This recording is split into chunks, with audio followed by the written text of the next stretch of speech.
a joy it is to be here this morning, this afternoon, with all of you here at Community Church and those online. It is a gift to be together.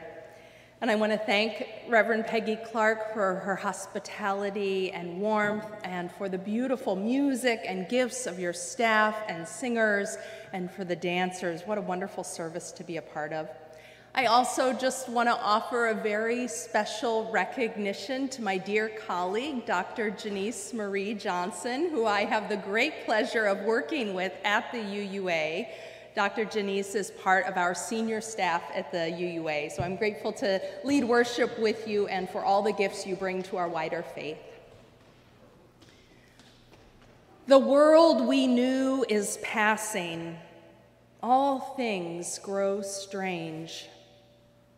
These words from Unitarian minister A. Powell Davies have been a refrain in my mind and my spirit as we witness so much change and loss, so much upheaval and uncertainty in our world. We are truly living in liminal times. The word liminal means a time in between, when the world can seem turned upside down, when what has been is no longer, and what is next is not yet clear. We are living in a time when so many expectations and assumptions have crumbled under the weight of massive change, of systemic oppression, and of the need and the longing for renewal and reimagination. The COVID-19 pandemic is one of the realities that brought so much change. Like a wave, it moved across our globe and through the particularities of so many communities and families, touched all of our lives in dramatic and heartbreaking ways. And it made clear how deeply interconnected humanity is. It also brought into sharp relief the devastating costs in human lives of systemic racism, inequity, and poverty in the US, and the failures of our health and social systems that left behind the most vulnerable. Now, as Unitarian Universalists, whose theology commits us to a vision of collective salvation, collective liberation, it was devastating to witness a moment when our world needed to come together in sacrificial collaboration and transparency to save lives, but too often doubled down on misinformation, on nationalism, xenophobia, fear, and materialism. It didn't have to be that way. And yet, in many ways, it did have to be that way, because it was a reflection of so many ways that our world has not changed enough. The world we knew is passing. All things grow strange. These words came to me as I stood arm in arm with other faith leaders in Charlottesville, Virginia. When the police pulled back, stood down, while white supremacists carrying Nazi flags and tiki torches and shields and bats and helmets terrorized that community. They threatened a local synagogue and a church. They attacked students, faith leaders, counter-protesters, and in the end killed Heather Heyer. It wasn't the violent white supremacists that shocked me that day. I was prepared for that. I had confronted that before many times in the streets in Arizona. It was the inaction and complicity of the police. And it was the stark contrast of what happened in Charlottesville compared to the brutal militarized police force that occupied the streets in my hometown of St. Louis and Ferguson, Missouri, in the days and the weeks and the months after the police killed Michael Brown. and a reality of police violence and brutalization of nonviolent protesters that has repeated itself across American cities, from Portland to Standing Rock to Minneapolis, and the many thousands of people that have been killed by police, disproportionately Black and brown people, that have happened since Michael Brown's murder. It's why our spring seminar next weekend in Minneapolis, the spring seminar has often been hosted by Community Church. This year it is being hosted in Minneapolis. It's a partnership between the UUA and the UUSC and the UU College of Social Justice, which is a joint project between our organizations. It is focused on demilitarization and abolition, resisting militarization and empire. Now, I know this topic isn't light or easy, but we have to take seriously and clearly what is happening in our country and our world to counteract the very real threat of anti-democratic, Christian nationalist, fascist movements in the US and around the world. And I'm using that term fascist not lightly. I use it specifically to describe the far-right ideology committed to authoritarianism and which uses the scapegoating and dehumanization of marginalized groups like religious minorities, immigrants, people of color, LGBTQIA people, and our trans children to suppress opposition, undermine democracy, and consolidate power. It is brutal and violent, and it always leads to more violence and death.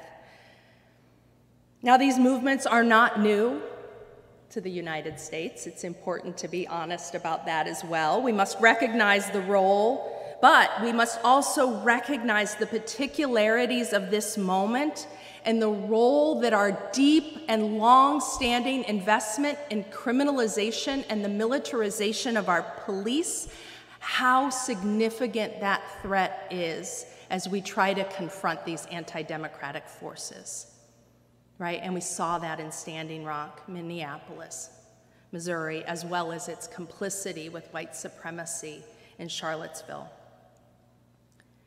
You know, I've never been able to find, and I have looked, I've never been able to find when exactly A. Powell Davies wrote those words.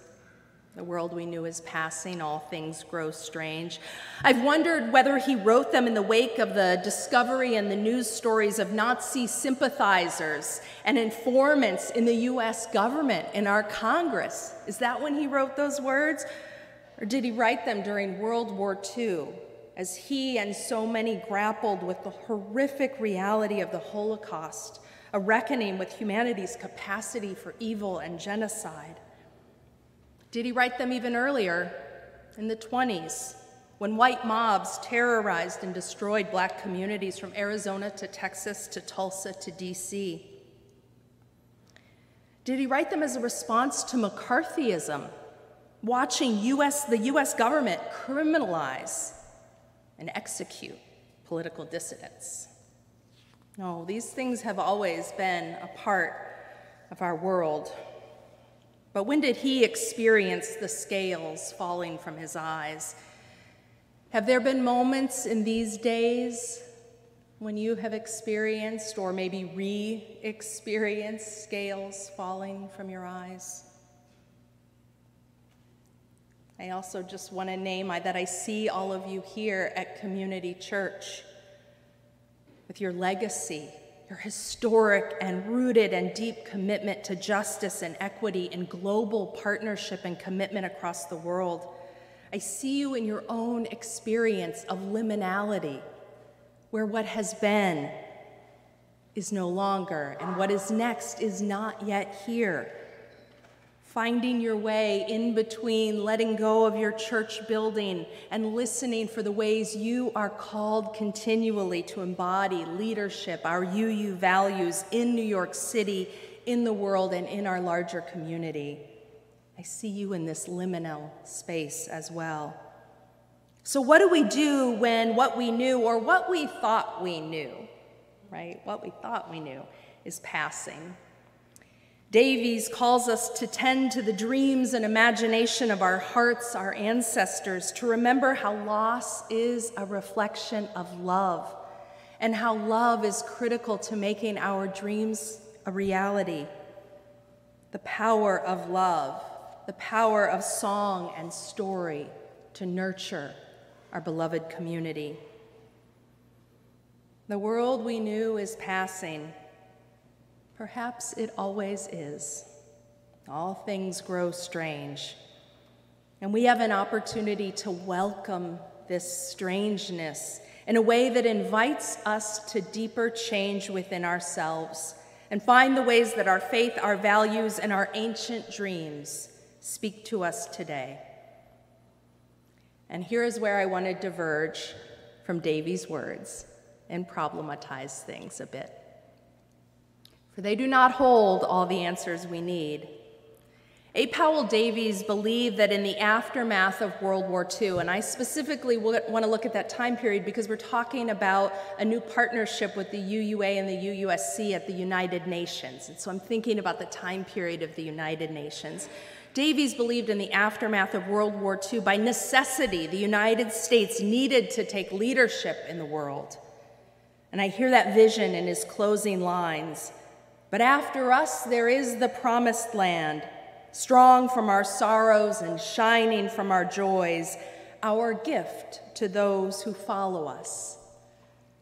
On the one hand, these words are beautiful and speak to my spirit, but there is also an exceptionalism woven into them. The United States' preeminence in the world has been accompanied by the exportation of exploitative capitalism, resource extraction, growing inequality, militarism, and just new forms of empire and colonialism. False notions of exceptionalism and supremacy have undergirded it all. So today we are called to reimagine how we live our values in the world as people of faith committed to justice. And to this end, the UUSC and the UUA have been in conversation about how we can be most effective, both domestically and on the global stage. And on the global stage, we are particularly talking about work at the United Nations. And central to our understanding of what is needed is partnership and solidarity. For that is part of the path out of exceptionalism and out of reinventing empire and colonialism. For change that truly leads to liberation is always rooted and led by those most directly impacted. At the UUA, partnership and solidarity to fortify movements is at the foundation of our work with Side with Love. It was at the foundation of our work with UU the Vote, where Unitarian Universalists worked with partners and communities across the country, contacting 3 million voters in 2022. And we are just gearing up for 2024, right? Because this is a fight for a multiracial democracy. And we need to be politically and strategically strong.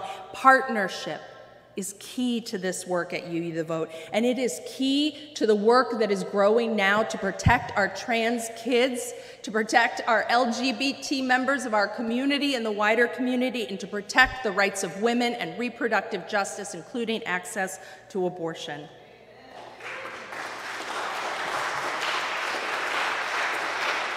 It is also changing our conversation as global Unitarians and Universalists. As we look afresh at our international work, there are Unitarians and Universalists all over the globe, how we do international work that is not centered in the United States and Europe, right? How we are changing a paradigm that has been rooted in the US into a paradigm that is centered in those most deeply impacted by injustice. And that is why we are reimagining with the UUSC how their focus on global partnerships and a commitment to climate justice and human rights is central to effective UU values at the UN. And you're going to hear more about that in a minute.